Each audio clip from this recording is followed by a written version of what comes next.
통일 전후에 미국, 중국, 일본에서는 이런 일이 벌어졌습니다.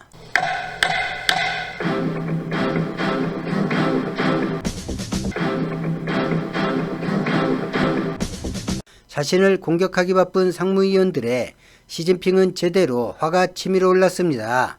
탕! 잠시 발언을 멈춰주시겠습니까? 의제를 꺼낸 이후 침묵하던 시진핑이 발언하자 회장은 조용해졌습니다. 나는 책임을 회피하지 않을 생각입니다. 상무위원회에서 논의된 이전의 녹취록을 검토하고 발언 여부에 따라 책임을 지면 된다 생각합니다. 시진핑의 말에 분위기가 술렁였습니다. 공동의 책임이라는 말을 시진핑이 에둘러 말한 것입니다. 미국이란 나라를 중국이 제어할 수 있습니까? 우리는 미국과 모종의 약속을 했고 미국은 그것을 어겼을 뿐만 아니라 한국으로 북한이 흡수되어 남북이 통일됨으로써 우리 중국 이익에 막대한 손해가 발생했습니다. 통일 한국을 인정하고 교육만 보자면 이번 남북 통일이 중국의 손해는 아니지만 북한을 흡수해 동북 공정을 완성하려는 계획이나 대만을 내주고 지정학적으로 중대한 남중국해를 미국에 인정받으려 한 계획은 어렵게 되었습니다. 비교적 손쉽게 생각했고 건국 이래 단 한 번도 분쟁이 없었던 압록강 접경지가 한국과 역사 문제로 불편이 불가피할 전망입니다. 다시 말하지만 나는 책임을 피할 생각이 없습니다. 하지만 지금 이 자리는 미국과 통일한국, 갑자기 미국을 지지해버린 러시아와 어떤 관계를 설정할지 논의하는 자리입니다. 여기 계신 분들이 중국이고 중국 인민 전체가 우리를 보고 있습니다. 시진핑의 말이 끝나자 일부는 천장을 보았고 일부는 눈을 감았습니다. 한반도가 통일되고 주한미군 철수 여론이 있었지만 그 의견은 그다지 거세지 않았고 중국, 러시아와 국경을 맞댄 현실에서 주한미군의 주둔이 국익에 들어맞는다는 의견이 공감대를 더 얻고 있었습니다. 중국의 북한 침탈에 미국이 관여되었다는 내용은 공개되지 않았습니다. 불과 이틀에 불과하지만 주한미군 기지가 한국군에 봉쇄되었고 주한미군 사령관이 연금 상태였던 만큼 미국에서도 주둔과 철수 문제가 불거졌습니다. 국무부와 펜타곤 수뇌부에서 치열한 비공개 격론이 벌어졌지만 대통령의 결정을 맡기자고 할 만큼 한쪽이 우세를 가지지 못했습니다. 바이든은 내심 웃으며 주한미군 주둔을 선택했고 민주당보다 공화당에서 폭넓은 지지를 받았습니다. 한국은 공개적으로 여전히 미국에 우호적이었으며 한국의 중재 덕분에 미국이 큰 부담을 가졌던 러시아와 어느 정도 관계회복을 하게 되었습니다. 예상치 않았던 러시아의 미국 지지는 미국 내 러시아에 대한 우호적인 시각을 만들었고 바이든은 별다른 부담 없이 대부분의 제재를 풀 수 있었습니다. 그리고 2년이란 시간이 흘러갔습니다. 미국과 중국은 서로 도발하지 않는 선에서 대치를 이어갔는데 이런 구도에 가장 염증을 느끼는 건 호주와 일본이었습니다. 일본은 미국에 인정받으려 무리수를 두며 중국을 대하다가 보복을 받게 되었으며 자원 하나만큼은 세계 제일이라 자부하는 호주는 중국과 첨예하게 맞섰음에도 위축되긴 했지만 경제성장이 마이너스가 되진 않았습니다. 일본은 호주와 사정이 많이 달랐습니다.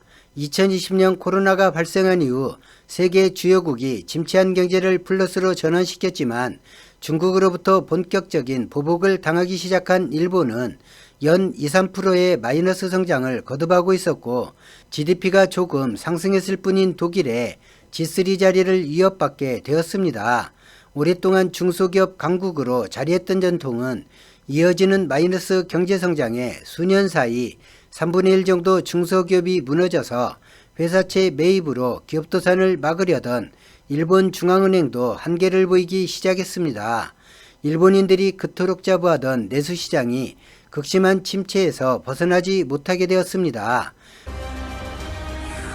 미국과 일본이라는 거대 경제대국과 치열하게 맞선 대가로 코로나 때도 성장을 이어가던 중국은 심각한 성장률 정체를 맞이하고 있었습니다. 2028년이면 GDP 총량에서 미국을 앞설 것이라는 전망이 무색할 정도로 GDP 격차는 더 벌어졌으며 경제성장률 2%라는 성적표는 개발도상국 중국의 처지에서 추가로 1억 명의 실업자를 만들어내었고 빈곤층이 40%에 육박하게 되고 중국은 상위 10%만을 위한 나라가 되어갔습니다.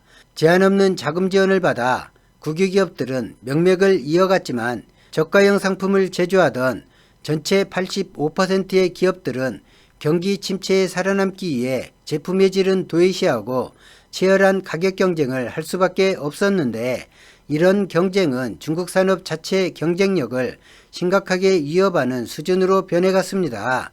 미국에 대항하기 위해 군비를 줄이지 않음으로써 중국 중앙은행은 외환위기를 걱정해야 할 정도로 외화 부족에 시달려야 했습니다. 일본이 중국에서 점유율을 잃어가자 미국, 한국, 독일 등 일본과 경쟁하던 나라들이 그 빈자리를 빠르게 메워갔습니다. 중국과 일본을 바라보는 미국은 좀 더 망가지기를 진심으로 바랬습니다. 감히 미국을 넘볼 수 있는 두 개의 국가로 평가되던 나라들의 어려움은 미국의 희열로 다가왔습니다. 미국의 앞장선 대가를 일본이 혼자 치른다며 일본 정치권에서 불만과 비판이 나왔지만 미국이 일본에 앞장서 달라 하기 전에 일본 스스로 앞장서다가 당하는 꼴이어서 일본 국민들은 그런 정치권을 싸잡아 비난했습니다. 반드시 일본 방위를 지켜준다는 미국의 발표는 이런 어려움 속에서도 일본이 미국을 배제하고 중국과 새로운 관계를 설정하지 못하게 만드는 장애물이 되어버렸습니다. 견고하고 무너지지 않을 것 같던 중국 공산당 내부가 경제난의 민심이 심각하게 흔들리기 시작했습니다. 중국과 일본은 심각하게 고민했습니다. 뚜렷한 변곡점이 없다면 해가 다르게 나락으로 떨어질 수밖에 없다는 절박함은 두 나라가 서로를 원하는 상황으로 전개되었습니다. 한국은 통일 이후 군사부분 통일을 서둘렀습니다.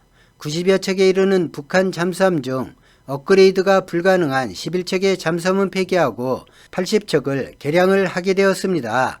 잠수함을 제외한 북한의 해상전력은 업그레이드 비용을 놓고 치열한 경륜일 만큼 사용 가능 연한이 지났거나 움직이는 것이 신기할 만큼의 군함도 절반 가까이 되었습니다. 한국에 절대적으로 부족했던 것이 상륙함이었는데 북한이 보유한 250척의 상륙함은 대부분 업그레이드로 중요전력이 되었습니다. 북한의 전투기 중 실전이 어려운 80%가 폐기되었는데 폐기된 전투기 중 절반 정도는 엔진 시동 자체가 불가능하거나 엔진 등 중요 부품이 아예 없는 상태였습니다. 북한 전투기의 상태에 할 말을 잃을 정도로 북한 전투기는 열악했습니다. 자신은 최근 5년 사이에 총 비행시간이 1시간을 넘지 않는데 5년 동안 전투기를 한 번도 몰지 않은 조종사가 절반이 넘는다는 북한 전투기 조종사로 25년을 근무한 이현철의 말은 북한이 어느 정도 열악한 환경이었는지를 모두 알게 하였습니다.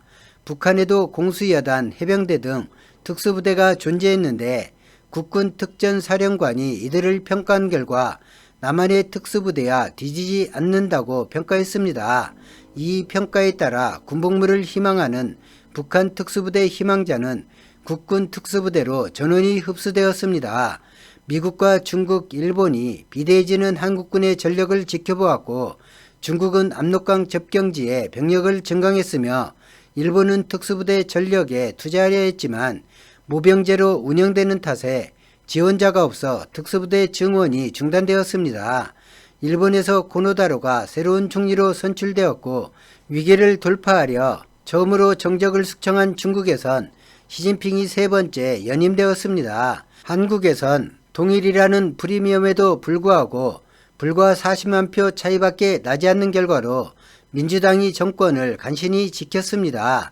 2024년 22대 국회의원 선거를 앞두고 한국에선 선거 열기가 피어올랐으나 비밀리에 만남을 이어가는 중국과 일본은 위험한 거래를 논의하기 시작했고 이 모습이 미국과 러시아, 한국 정보당국에 포착되게 되었습니다. 오늘 영상은 여기까지입니다. 고맙습니다.